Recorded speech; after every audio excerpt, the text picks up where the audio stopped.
Facebook Live. So if you've ever seen the American movie Inception about how they enter a dream to convince somebody, and they go into a dream within a dream within a dream. That's what we're doing right now. Inception, yeah. So we're on Facebook Live. I haven't hit the recorder button for the actual podcast yet. Then we'll really be on recorder, and then everybody on Facebook Live, hello. SangbreetaMoitra is with me. She spoke at TEDx Rotterdam, like our friend Willem did from last week. If you remember Willem, same event.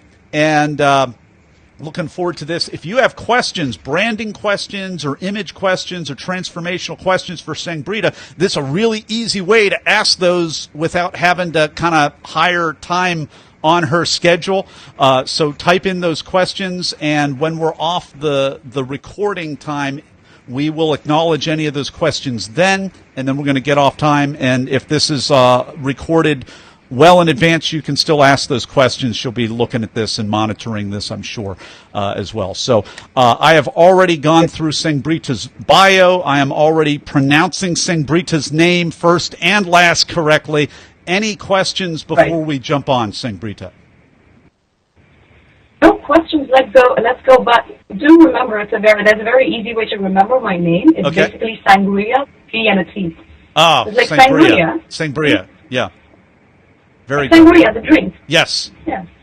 All right. Well, that makes it real easy. All right. So our audio quality has suddenly taken a dive. So I'm wondering what is going on with the Wi-Fi or whatever. Yeah, it's just kind of gone a little bit downhill. What I'm going to do, Facebook Live folks, we're going to do a second attempt at this. I'm going to hang up. I'm going to restart. I'm going to post everything. I'm just going to move in my hotel room. Okay. Or we can try that, but this has been going on a little bit, and I want to make sure that we give this another shot. So give me another test. 1, 2, 3, 4, 5, Sangbreta. 1, 2, 3, 4, 5. All right, and give me another one now that I have the levels up. Sorry. 1, 2, 3, 4, 5. All right. Yeah, we're kind of on the line. We're gonna continue for the sake of the Facebook Live folks. Okay. That's what we're gonna do. Let's see here. All right. Well, we're pretty much ready to rock. So it's your final opportunity to ask me a question before we really go on live here, Sangbreta. Let's do it. All right, let's do it. And we are live in 3, 2. We are live with SangbreetaMoitra. Sangbreta, are you ready to talk? I am so ready to talk, especially after the last 2 coffees I've had in the 10 minutes before. Chosen by Viva magazine as one of the most inspiring women in the Netherlands, SangbreetaMoitra is a transformation expert and thought leader on transforming customer connection, self and brand identity, and organizational legacy. With the coveted TEDx award for her speech, Transform Your Presence, Sangbreta's clients include Royal Dutch Shell, Booking.com, EY, and Orange. SangbreetaMoitra, welcome to the talk. Thank you for having me here, Nathan. I'm very excited to meet you and to talk to you. Your TEDx Rotterdam talk is called Transform Your Presence, and you really take us, just like I'm taking everybody behind the talk and with you as our guest, you take us in your TEDx talk behind the works of art of some of the greatest artists out there, and you use it to really prove that point about our ability to reinvent ourselves and really transform our identity. So I'm not going to get in the way and bumble this anymore. Please take us behind the talk. Sure. This whole talk came from the idea of what does it take for each and every one of us to stand out? And, there's this idea that, people can be inspiring only if you have an extraordinary story to tell. And I disagree with that, because I have seen incredible, inspiring people all around me, and they haven't climbed the Mount Kilimanjaro. They are not on the cover of Forbes, but they have such incredible values that are gettable legacies. And these are people I know. These are family members. These are clients. These are friends. And my speech was about bringing those values to light, but I believe each and every one of us has that particular presence within us. We need to uncover it. We need to find ways in which we can bring it out. And we need to find ways in which we can share it with the world. We can share it in our work. We can share it with our colleagues, our clients, our customers. Because that's when we start making true impact. That's when we start building a legacy. Because I also believe we all are living legacies in the making. Do we realize that? How many of us think of ourselves as, I am a living legacy right now? So that's where the whole talk, the idea came from. Like what does it take for a person like me to transform my presence? What does it take for you, Nathan, to transform your presence? And do we have to be larger than life extraordinary? Or can every ordinary life have extraordinary values? Yes. That was the whole goal, and that's how the talk came to be. One of my mentors has a saying. He says you have to see value in yourself to add value to yourself.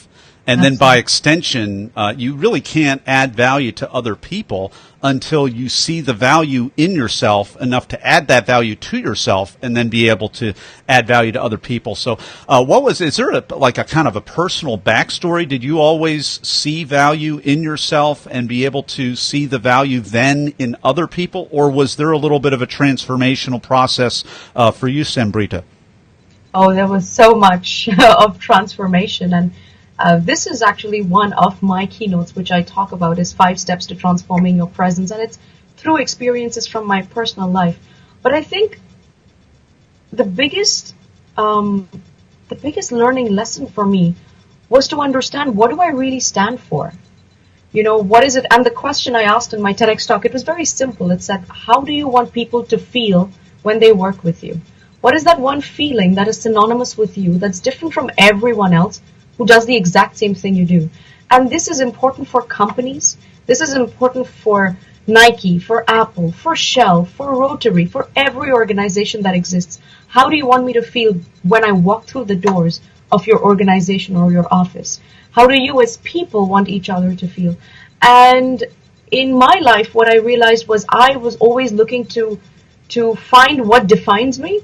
And for me, another thing that was really important was all around, and even myself, I was seeing that I was identifying myself with a job title. Like, wait, what do you do? Oh, I'm a project manager. What do you do? I'm a researcher. And I believe that there's more to us and to the work we do than letting a job title define us. So I wanted to kind of take a little hammer and break, almost like actually I talk a lot about sculptures in my talks as well. And I talk about taking a hammer and breaking the top of the sculpture, the facade of the sculpture, to let the inner story out. So beyond the job title, who are we? What do we do? How are we helping people? What is the impact that you want to leave behind? So it's very related to professional. So my talk was created and crafted keeping in mind a professional point of view. So in the work that we do, what is really the impact we're leaving behind beyond a bullet list of skill sets or a fancy job title? If I don't allow you to say that you're a project manager, and I don't allow you to say the 3 deliverables you have to provide, how would you explain what service you provide? So it came from that. Yeah. There's a lot there to unpack. I love the piece of giving us permission instead of hiding behind a title or even a fancy corporate brand, which is, we're talking branded talks on this podcast exclusively. So we're all TEDx speakers at this point. There are other branded talks that I include in that list, but we kind of identify ourselves under that. But you're talking about transcending that and really bringing your personal brand to such a level that it is equal to or even transcends the other great brands that you work for, the great work that you do.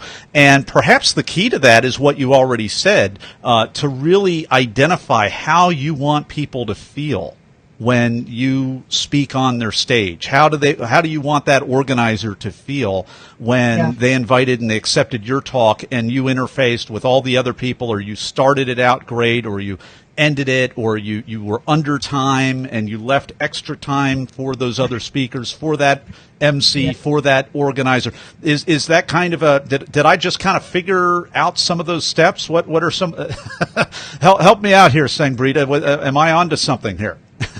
Absolutely. I actually gave a talk at a fashion brand today, a Dutch fashion brand. It's a fashion brand that is very famous. It boomed, and it's about selling elite premium suits. And they've also opened a women's line. And the room was filled with designers and buyers. And here's the thing. You put a room full of designers, and you take anyone. You walk through the doors of Shell, you have 5,000 engineers. You walk through the doors of a bank like ING, you'll have 5,000 bankers and analysts. Or in a fashion brand, you'll have designers and buyers. And if you look at their job titles, you look at their deliverables, everything's the same. The moment you ask them, how do you want people to feel when they work with you? Every answer is unique. Even if you push it further, let's say everybody said, I want them to feel inspired. You ask them, inspired to do what? Inspired how? Inspired why? Everyone has a different answer. And that is so amazing for me, because suddenly the competition is gone. Now it's beyond job titles, it's beyond deliverables, it's beyond everything. Now people are defining their vision. A vision that is so personal. And there's so much drive. You know, people say, oh, she's ambitious, he's not ambitious. I say everyone's ambitious. Because everyone wants to have a purpose. I've never ever met someone who doesn't want to live a purpose-filled life. And to me, a purpose-filled life is ambition. There is no other definition for ambition in my eyes. So I'm fascinated, actually. I'm a curious person. So I want to know, what is that drives you? What is it that brings you purpose in your life? And that's what my journey has been all about, you know. I was at a conference recently. I was hosting a healthcare innovation summit in Rotterdam. And, you know, there's a lot of companies that display their offerings. So they're all in these booths. And, you know, you have those massive portfolio posters. So as I was walking around, I was seeing each and every one of them. They could be gadgets. They could be services like translations, blah, blah. And all of them had these posters filled with the name of the company and then 5 bullet lists of what they provide. And I was thinking, what if I didn't allow you to mention your deliverables, and I didn't allow you to mention your brand name? I only allowed you to ask a question, the answer to which is everything that you believe in. What would that question be? That one question that I asked 2 of those booth people got me 2 new contracts, which was insane because I didn't expect that. But I think they realized, oh, this is something we haven't thought of before. Literally, this is how my career has taken off. Talk Universe, it's the caliber of the questions that you ask that determine the level of results and answers that you receive. So we're finally seeing some of really what makes Sangbrita tick, and some of the unique differential genius that she really brings to the table here. We've been enjoying this talk with SangbreetaMoitra. Her talk is called Transform Your Presence, and in a moment we're going to be back with Sangbrita in the Blitz round. And we're back with SangbreetaMoitra. It's time for the Blitz round, where I am going to ask her a series of either-or questions related to the preparation and performance of her recent TEDx Rotterdam talk, Transform Your Presence. Sangbrita, are you ready? I better be. I got to bring it. All right. Question number 1, were you selected to speak or did you apply? I applied. Are you a memorizer, an improviser, or a blender? What's a blender? Well, both. People tell me both, and I say that's a blender. If you started out memorizing and then you started improvising a little bit, or you had a plan to do both? You absolutely need to be a blender, because if you're not reading your audience and responding to them, you're not doing a good job with your speech. So yeah, blender. I know you talk all the time, but on this particular stage, Sangbrita, did you have nerves, or were you in the zone, or neither, or both? No nerves. I was nauseous 2 days before, until 5 minutes before. But I remember standing on. How sure does this have to be? Should I just move on? Yes. No. Take time. I just realized I was going on with the story. Yes, but 5 minutes before the talk, I was the first speaker. And I was standing backstage, and I was just taking these deep breaths, and I was thinking of all those, they say before you die, you have like this flash of the rewind of your life, and I was having this rewind of my life, and I was feeling so grateful. And when they called my name, I swear, I now know what an Oscar winner feels like. That's how I felt. And I went, it wasn't well. There was this room, this hall was massive, so there was massive echo, and I wasn't expecting that echo. But you know what? So you know what happens when you have a really loud echo? You can't hear yourself, and that's crazy. So I couldn't hear myself speak because it was booming in my ear. Maybe for the audience it was okay, but I couldn't hear it. But I told myself, tell yourself that you're deaf and just speak from your heart. So, I was like, I'm not gonna let my nerves, I'm not gonna let people know that I can't hear myself, and I just gave it my heart. I was so happy. All right, Talk Universe. No nerves, feeling awesome. Yeah. Talk Universe, this is great because even as Sangbrita is talking about this, she's in Amsterdam. It's almost midnight at night at the time, and the Wi-Fi is cutting out a little bit. Even that little bit, as a podcaster interviewer, that's hard to focus when that stuff's happening, and how much more when there's actually audible echo, your own voice hitting you back. It is very, very hard to do that. That is a tip. That is a tip. Pretend you're deaf. Pretend you just cancel it out psychologically and go on to say what you're going to say. That is an amazing tip. So now, besides that, my next question is, other than what you just said, which is brilliant, what's a tip, technique, or a tool that helped you? For writing the speech or delivering? For delivering it, yeah. You have to be the person you want to be. You have to project supreme confidence and not because you're not supremely confident, but because you have to remember that there are people who are looking to learn and find something within themselves through your talk. So it's your I take it as a responsibility that when I'm giving my talk, there might be someone out there who maybe by listening to my message, it'll help them. And my delivery is going to help them understand and believe it that much better so they can get started on their own journey of transformation. So be confident, be supremely confident of yourself, because remember, on that stage, you have been chosen as the authority on the subject. They have given you 10 to 20 minutes of their time so you can share your message with the world. Own it. Feel like a boss. And by boss, I mean BAWSE. Bouse. Sangbrita, you mentioned you were an opener, so any advice to the openers out there? I was a closer. I talked to a lot of closers on the program, but you're an opener. So what was that like, and what advice do you have? I loved it. You must bring energy. You must bring confidence. And you also, I take it as the responsibility of whatever happens, you don't let the audience know. Because now you're the one opening the show. You got to set the standards real high. If there's some malfunction with the echo, just go with it. You know the story from your heart, You wouldn't forget a story when you're sharing it with a friend or when you're telling your mom or dad or your wife.